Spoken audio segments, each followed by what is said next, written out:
ನಮಸ್ಕಾರ. ಯೋಚನೆ ಮಾಡಿ, ನಾವು ಪ್ರತಿದಿನ ಆನ್ಲೈನ್ನಲ್ಲಿ ಎಷ್ಟೊತ್ತಿರ್ತೀವಿ? ಫ್ರೆಂಡ್ಸ್ ಜೊತೆ ಚಾಟು, ಹೊಸ ಹೊಸ ವಿಷಯಗಳನ್ನ ಕಲಿಯೋದು, ಶಾಪಿಂಗ್ ಮಾಡೋದು, ಹೀಗೆ ಲಿಸ್ಟ್ ಮುಗಿಯೋದೇ ಇಲ್ಲ ಅಲ್ವಾ? ಆದ್ರೆ ಈ ಡಿಜಿಟಲ್ ಜಗತ್ನಲ್ಲಿ ನಮ್ಮ ಸೇಫ್ಟಿ ಹೇಗೆ? ನಮ್ಮನ್ನ ನಾವು ಹೇಗೆ ಪ್ರೊಟೆಕ್ಟ್ ಮಾಡ್ಕೋಬೇಕು? ಇದು ಸುಮ್ಮನೆ ರೂಲ್ಸ್ ಲಿಸ್ಟ್ ಅಲ್ಲ, ಇದು ಇವತ್ತಿನ ಕಾಲದ ಒಂದು ಸ್ಮಾರ್ಟ್ ಲೈಫ್ ಸ್ಟೈಲ್. ಸರಿ, ಹಾಗಾದ್ರೆ ಬನ್ನಿ ಈ ಡಿಜಿಟಲ್ ಜಗತ್ನಲ್ಲಿ ಸೇಫಾಗಿ ಸ್ಮಾರ್ಟಾಗಿರೋದು ಹೇಗೆ ಅಂತ ತಿಳ್ಕೊಳ್ಳೋಣ. ಮೊದಲಿಗೆ ಆನ್ಲೈನ್ ಸೇಫ್ಟಿಯ ಬೇಸಿಕ್ ರೂಲ್ಸ್ ಏನು ಅಂತ ನೋಡೋಣ. ನಮ್ಮ ಫೋನ್, ನಾವು ಬಳಸೋ ಆಪ್ಸ್, ಮೆಸೇಜ್ಗಳಲ್ಲಿ ಸೇಫ್ ಆಗಿರೋದು ಅಂದ್ರೆ ನಿಜವಾಗ್ಲೂ ಅದರ ಅರ್ಥ ಏನು? ಅದನ್ನ ಮೊದಲು ಅರ್ಥ ಮಾಡ್ಕೊಳ್ಳೋಣ. ಸೈಬರ್ ವೆಲ್ಬೀಯಿಂಗ್ ಅಥವಾ ಸೈಬರ್ ಯೋಗಕ್ಷೇಮ, ಈ ಪದ ಕೇಳಕ್ಕೇನೋ ದೊಡ್ಡದನ್ಸುತ್ತೆ ಅಲ್ವಾ? ಆದರೆ ಇದರ ಮೀನಿಂಗ್ ತುಂಬಾನೇ ಸಿಂಪಲ್. ಒಂದು ಉದಾಹರಣೆ ತಗೊಳ್ಳಿ. ನಾವು ರೋಡ್ ಕ್ರಾಸ್ ಮಾಡಬೇಕಾದ್ರೆ ಆ ಕಡೆ ಈ ಕಡೆ ನೋಡ್ತೀವಲ್ಲ, ಸೇಮ್ ಅದೇ ಥರ ಆನ್ಲೈನಲ್ಲಿ ಒಂದು ಲಿಂಕ್ ಕ್ಲಿಕ್ ಮಾಡೋ ಮುಂಚೆ ಅಥವಾ ನಮ್ಮ ಪರ್ಸನಲ್ ಡೀಟೇಲ್ಸ್ ಕೊಡೋ ಮುಂಚೆ ಹುಷಾರಾಗಿರೋದೇ ಸೈಬರ್ ಯೋಗಕ್ಷೇಮ. ಇದು ಒಂಥರ ನಮ್ಮ ಡಿಜಿಟಲ್ ವರ್ಲ್ಡ್ನ ಟ್ರಾಫಿಕ್ ರೂಲ್ಸ್ ಇದ್ದ ಹಾಗೆ. ಹಾಗಾದ್ರೆ ಇದರ ಅರ್ಥ ಏನು ಅಂತ ನೋಡೋದಾದ್ರೆ ಇದರಲ್ಲಿ 3 ಮುಖ್ಯ ಪಾಯಿಂಟ್ಸ್ ಇದೆ. ಮೊದಲನೇದು ಸ್ಮಾರ್ಟ್ ಆಗಿ ಯೋಚನೆ ಮಾಡೋದು. ಎರಡನೇದು ನಮ್ಮ ಪರ್ಸನಲ್ ಇನ್ಫಾರ್ಮೇಷನ್, ನಮ್ಮ ದುಡ್ಡು ಅಷ್ಟೇ ಅಲ್ಲ, ನಮ್ಮ ಫ್ಯೂಚರನ್ನ ಪ್ರೊಟೆಕ್ಟ್ ಮಾಡ್ಕೊಳ್ಳೋದು. ಇನ್ನು ಮೂರನೇದು, ಇದು ತುಂಬಾನೇ ಇಂಪಾರ್ಟೆಂಟ್, ಯಾವ್ಯಾವ ಥರ ರಿಸ್ಕ್ ಇದೆ ಅಂತ ತಿಳ್ಕೊಂಡು ಅದರಿಂದ ಹೇಗೆ ದೂರ ಇರೋದು ಅಂತ ಕಲಿಯೋದು. ಸರಿ, ಈಗ ಆನ್ಲೈನ್ನಲ್ಲಿರೋ ಅಪಾಯಗಳ ಬಗ್ಗೆ ನೋಡೋಣ. ಈ ಸ್ಕ್ಯಾಮರ್ಸ್ ಇದಾರಲ್ಲ, ಅವರು ಯಂಗ್ಸ್ಟರ್ಸ್ನ ಟಾರ್ಗೆಟ್ ಮಾಡಕ್ಕೆ ಏನೆಲ್ಲ ಟ್ರಿಕ್ಸ್ ಬಳಸ್ತಾರೆ? ಈ ಡೇಂಜರ್ಸ್ನ ಗುರ್ತಿಸೋದೆ ಅದರಿಂದ ಪಾರಾಗೋಕಿರೋ ಫಸ್ಟ್ ಸ್ಟೆಪ್. ಒಂದು ವಿಷಯ ನೆನ್ಪಲ್ಲಿರ್ಲಿ, ಈ ಅಪಾಯಗಳಿಗೆಲ್ಲ ಹೆದರ್ಕೋಬೇಕಾಗಿಲ್ಲ. ಯಾಕಂದ್ರೆ ಅವು ಹೇಗೆ ಕೆಲಸ ಮಾಡ್ತವೆ ಅಂತ ನಮ್ಗೆ ಗೊತ್ತಾದ್ರೆ ಅವುಗಳ ಪವರ್ ತಾನಾಗೇ ಕಮ್ಮಿ ಆಗುತ್ತೆ. ಇಲ್ಲಿ ನಾಲೆಜ್ ಇದೆಯಲ್ಲ, ಅದೇ ನಮ್ಮ ದೊಡ್ಡ ವೆಪನ್. ಇಲ್ನೋಡಿ, ಕೆಲವು ಕಾಮನ್ ಆನ್ಲೈನ್ ಡೇಂಜರ್ಸ್ ಇವೆ. ಮೊದಲನೇದು ಸೈಬರ್ ಫ್ರಾಡ್, ಅಂದ್ರೆ ನಿಮಗೆ ಲಾಟ್ರಿ ಹೊಡೆದಿದೆ ಅಂತ ಸುಳ್ಳು ಹೇಳಿ ಹಣ ಕದಿಯೋದು. ಆಮೇಲೆ ಸೈಬರ್ ಥಗ್ಗಿಂಗ್, ಅಂದ್ರೆ ಆನ್ಲೈನ್ನಲ್ಲಿ ಬ್ಲ್ಯಾಕ್ ಮೇಲ್ ಮಾಡೋದು, ಬೆದರಿಕೆ ಹಾಕೋದು. ಇನ್ನೊಂದು ಡಿಜಿಟಲ್ ಅರೆಸ್ಟ್, ನೀವು ತಪ್ಪು ಮಾಡಿದಿರಿ, ದುಡ್ಡು ಕೊಡಿ ಇಲ್ಲಾಂದ್ರೆ ಅರೆಸ್ಟ್ ಮಾಡ್ತೀವಿ ಅಂತ ಫೇಕ್ ಪೊಲೀಸ್ ಥರ ಹೆದರಿಸೋದು. ಕೊನೆದಾಡಿ ಫೋಟೋ ಟ್ರ್ಯಾಪ್, ಪರ್ಸನಲ್ ಫೋಟೋಗಳನ್ನ ಕೇಳಿ ಅದನ್ನ ಮಿಸ್ಯೂಸ್ ಮಾಡ್ಕೊಳ್ಳೋದು. ಹಾಗಾದ್ರೆ ಈ ಸ್ಕ್ಯಾಮರ್ಸ್ ನಮ್ಮನ್ನ ಹೇಗೆ ಮೋಸ ಮಾಡ್ತಾರೆ? ಅವರ ಪ್ಲಾನ್ ಏನು? ಬನ್ನಿ ಅವರ ಗೇಮ್ ಪ್ಲಾನನ್ನೇ ಡಿಕೋಡ್ ಮಾಡೋಣ. ಈಗ್ಲೇ ಪೇ ಮಾಡಿ ಇಲ್ಲಂದ್ರೆ ಅರೆಸ್ಟ್ ಆಗ್ತೀರಾ, ಈ ಥರ ಮೆಸೇಜ್ ಬಂದಾಗ ಏನಾಗುತ್ತೆ? ತಕ್ಷಣ ಭಯ, ಟೆನ್ಷನ್, ಏನೋ ಅರ್ಜೆನ್ಸಿ ಶುರುವಾಗುತ್ತೆ ಅಲ್ವಾ? ಇದೇ ನೋಡಿ ಸ್ಕ್ಯಾಮರ್ಸ್ ಬಳಸೋ ದೊಡ್ಡ ಅಸ್ತ್ರ. ಅವ್ರು ನಮಗೆ ಯೋಚನೆ ಮಾಡೋಕೆ ಟೈಮೇ ಕೊಡಲ್ಲ.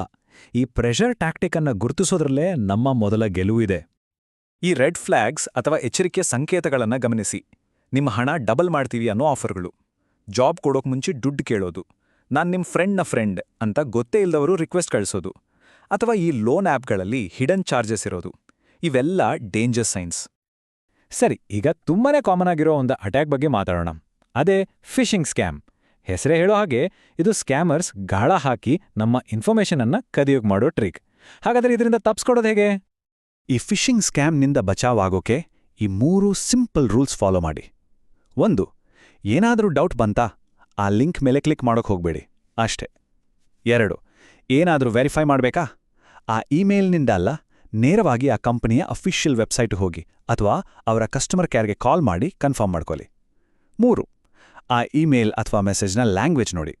ಸ್ಪೆಲ್ಲಿಂಗ್ ಮಿಸ್ಟೇಕ್ಸು, ಈಗ್ಲೇ ಮಾಡಿ ಅಂತ ಒತ್ತಡ ಹಾಕೋ ಮಾತುಗಳು, ಇವೆಲ್ಲ ಇದ್ರೆ ಅದು ಪಕ್ಕಾ ಫೇಕ್. ಸರಿ, ಈಗ ಈ ಇಡೀ ಚರ್ಚೆಯ ಅತ್ಯಂತ ಇಂಪಾರ್ಟೆಂಟ್ ಪಾರ್ಟ್ಗೆ ಬಂದಿದ್ವಿ. ಆನ್ಲೈನಲ್ಲಿ ಯಾವಾಗಲೂ ಸೇಫ್ ಆಗಿರೋಕೆ ಬೇಕಾದ 5 ಗೋಲ್ಡನ್ ರೂಲ್ಸ್. ಇದನ್ನ ಒಂಥರ ನಿಮ್ಮ ಡಿಜಿಟಲ್ ಸೇಫ್ಟಿ ಟೂಲ್ ಕಿಟ್ ಅನ್ಕೊಳ್ಳಿ. ಮೊದಲ 3 ರೂಲ್ಸ್ ನೋಡೋಣ. ಇವು ಸಿಂಪಲ್ ಆಗಿ ಕಾಣಬಹುದು, ಆದರೆ ತುಂಬಾನೇ powerful. Rule number 1, personal details ಅಂದ್ರೆ address, phone number, ID card info ಇದನ್ನೆಲ್ಲ ಎಲ್ಲೆಂದ್ರಲ್ಲೂ ಶೇರ್ ಮಾಡಬೇಡಿ. Rule number 2, OTP, Aadhaar, PAN, bank details ಇವೆಲ್ಲ ನಿಮ್ಮ ಡಿಜಿಟಲ್ ಲಾಕರ್ನ ಕೀ ಇದ್ದಾಗೆ. ಇದನ್ನ ಯಾರ ಜೊತೆನೂ ಶೇರ್ ಮಾಡೋ ಮುಂಚೆ ಯೋಚನೆ ಮಾಡಿ. ರೂಲ್ ನಂಬರ್ 3, ಗೊತ್ತಿಲ್ಲದವ್ರು ಕಳಿಸೋ ಲಿಂಕ್ಸ್ ಮೇಲೆ ಕ್ಲಿಕ್ ಮಾಡಬೇಡಿ. ಸುಮ್ಮನೆ ಯಾಕೆ ಡೇಂಜರ್ಗೆ ಇನ್ವೈಟ್ ಮಾಡಬೇಕು ಅಲ್ವಾ? ಇನ್ನು ಕೊನೆಯ 2 ರೂಲ್ಸ್. 4ನೇದು, ವೆರಿಫೈ ಮಾಡೋ ಮುಂಚೆ ನಂಬೇಡಿ. ಆನ್ಲೈನ್ನಲ್ಲಿ ಯಾರಾದರೂ, ಅದು ನಿಮ್ಮ ಫ್ರೆಂಡೇ ಆಗಿರಲಿ, ದುಡ್ಡು ಕೇಳಿದ್ರೆ ತಕ್ಷಣ ಅವ್ರಿಗೆ ಕಾಲ್ ಮಾಡಿ ಕನ್ಫರ್ಮ್ ಮಾಡ್ಕೊಳ್ಳಿ. ಯಾಕಂದ್ರೆ ಅವರ ಅಕೌಂಟ್ ಹ್ಯಾಕ್ ಆಗಿರೋ ಚಾನ್ಸಸ್ ಇರುತ್ತೆ.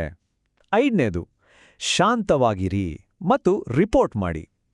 ಯಾರಾದರೂ ಬ್ಲ್ಯಾಕ್ಮೇಲ್ ಮಾಡಿದ್ರೆ, ಬೆದರಿಕೆ ಹಾಕಿದ್ರೆ ಭಯ ಪಡಬೇಡಿ. ಅವರಿಗೆ ₹1 ಕೂಡ ಕೊಡೋಕೆ ಹೋಗಬೇಡಿ. ತಕ್ಷಣ ಹೆಲ್ಪ್ಲೈನ್ಗೆ ಕಾಲ್ ಮಾಡಿ. ಮತ್ತೆ ಈ ವಿಷಯ ಯಾವಾಗ್ಲೂ ನೆನ್ಪಲ್ಲಿರ್ಲಿ, ಸಹಾಯ ಯಾವಾಗ್ಲೂ ಸಿಗುತ್ತೆ.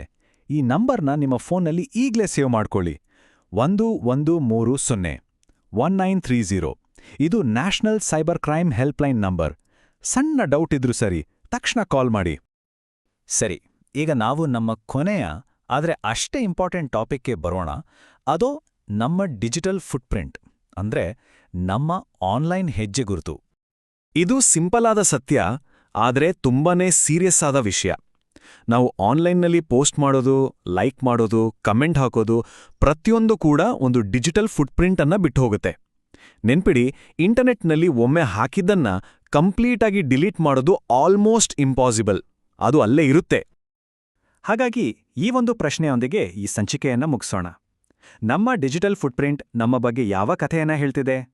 ನಾವು ಆನ್ಲೈನ್ನಲ್ಲಿ ಸ್ಮಾರ್ಟ್ ಆಗಿ ಜವಾಬ್ದಾರಿಯಿಂದ ಇದ್ರೆ ನಮ್ಮ ಡಿಜಿಟಲ್ ಪ್ರಪಂಚ ಕೂಡ ಸೇಫ್ ಆಗಿರುತ್ತೆ, ಪಾಸಿಟಿವ್ ಆಗಿರುತ್ತೆ. ಸ್ಮಾರ್ಟ್ ಆಗಿರಿ, ಸೇಫ್ ಆಗಿರಿ. ಧನ್ಯವಾದಗಳು.